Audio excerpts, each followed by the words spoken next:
All right, I'm about to ship this clutch fork out, so I'm gonna do a real quick video. But this is why the clutch fork is a maintenance item, which a lot of people don't think about.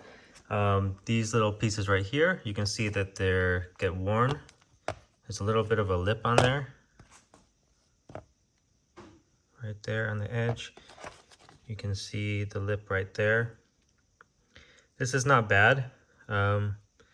But it can get really bad if it's really old. This is only 125,000 miles on it, so it's still good. There was no issues with this clutch fork when I had it in.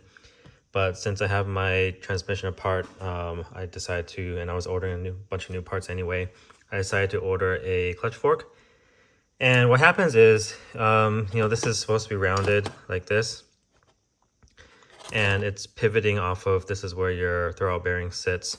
So it's constantly wearing back and forth as your clutch fork pivots. So this can get, it'll get flatter and flatter. You can see that the outside, the part that's not worn, is more curved than the inside, the part that's worn is flatter. So eventually it'll just get really flat and it'll cause you some engagement issues. So this is why it's a good idea to replace your clutch fork eventually.